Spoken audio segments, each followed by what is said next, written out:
And we are live.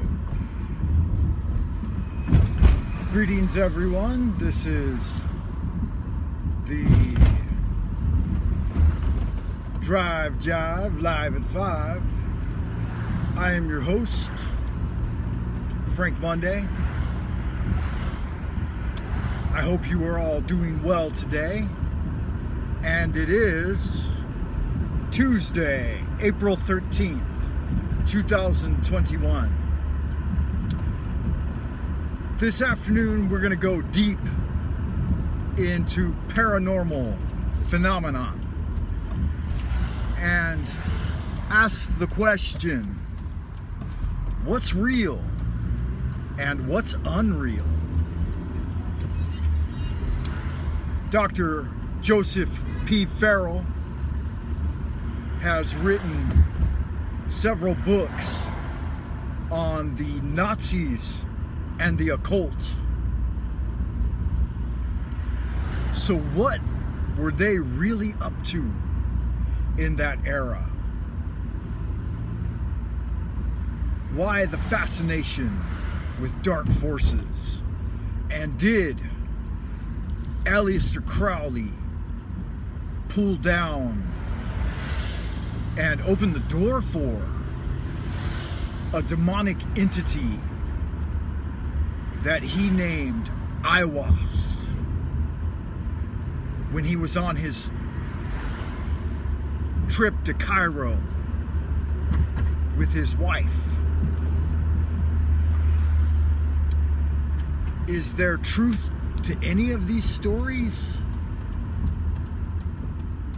Or was it all just smoke and mirrors and subterfuge to distract people from the real fleecing of the national treasure?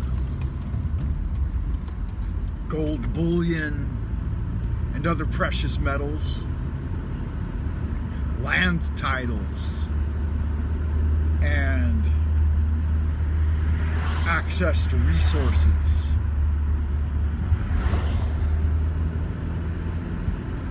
That dude right there just didn't even give a fuck. He pulled all the way into my lane, head on. But he was driving like a GMC mega van. Look at this dude, just pulled straight out too. Jeez, in a Tesla. Yikes. This road can be very challenging.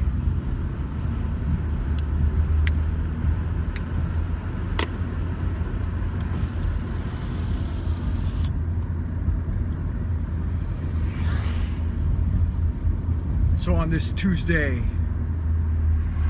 evening, 4:20 is when I started. It's about 4:30 plus now. Me personally, I've had a few that I would deem paranormal experiences, dating all the way back to when I was a kid, seeing UFOs out in the skies. I mean, that's Los Angeles, California, though. You're going to see some UFOs out there. Growing up in Long Beach is right there on the coast. So as you look out over the ocean there, the Pacific Ocean, there are reportedly under ocean bases there right off of Long Beach. It was a very active naval port during World War II, and my father was in naval intelligence. He was a participant in the Operation Crossroads Bikini Atoll Marshall Island experiment, where it was said that the atomic detonations had, during the daytime, had opened a portal in the sky where you could see the night sky, a portal, a circular portal of black sky where the stars were shining. Is that paranormal? Somehow.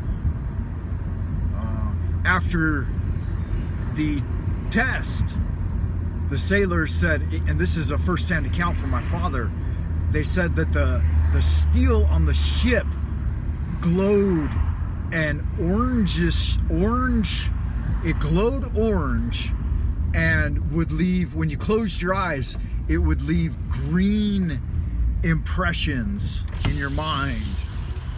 Like you could be staring at an orange glowing steel beam and then close your eyes and it would be green.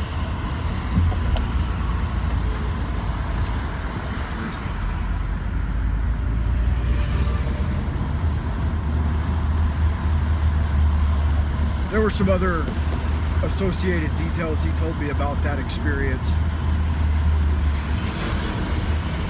that later came out. A couple of the participants, retired Navy guys, talked about the flash photo effect, that when the flash hit, if you were holding your hand up, you could see your bones. You could see the bones in your hand.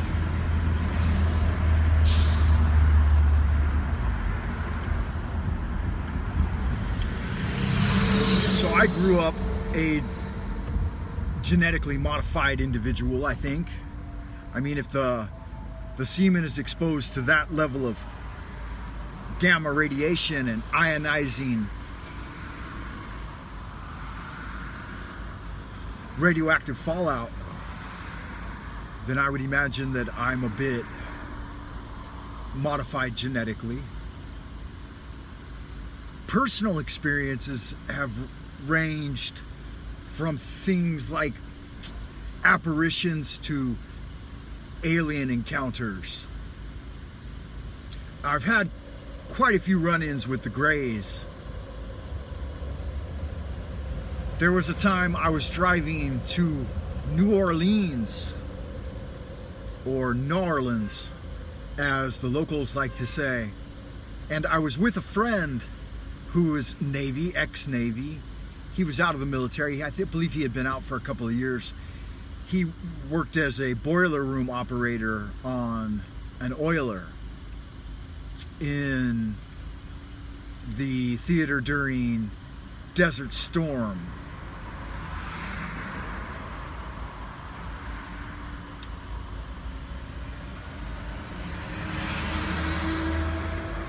This must have been around the year 95, I would say, 1995.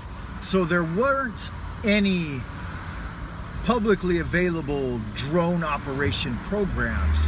We were driving through Georgia down to Louisiana, and we were in a tanned, khaki colored Ford Taurus. That was his vehicle. We took turns driving because we were driving from Memphis, Tennessee. It seems like the time of year was autumn. Early autumn, though. We were going down to purchase a robe, a woolen robe that he had ordered.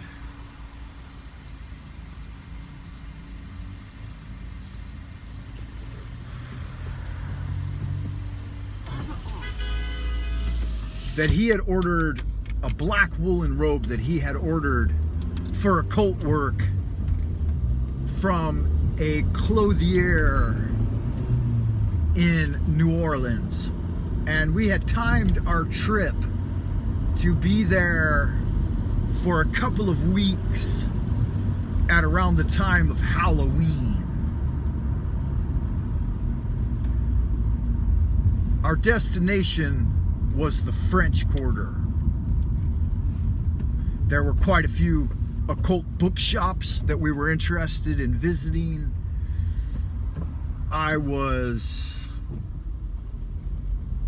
20-something at the time.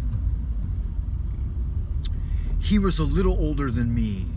I think by, well, now that I think about it,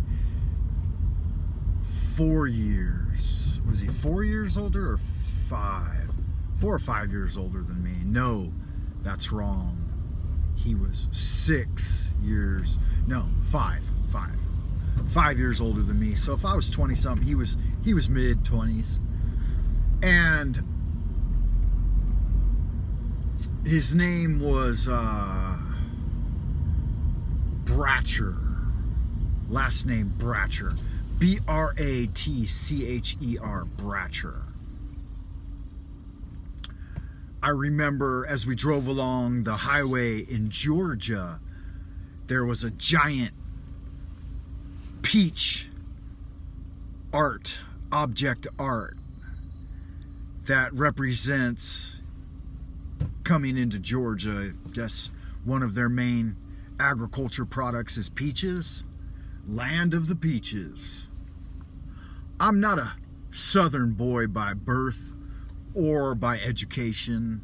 Well, I did attend quite a few years of university in the South. However, I was raised Angelino, and thus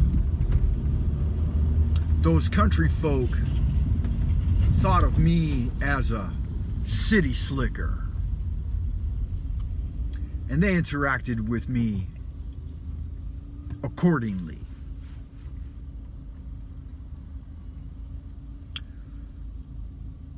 It must have been around the Georgia-Louisiana border when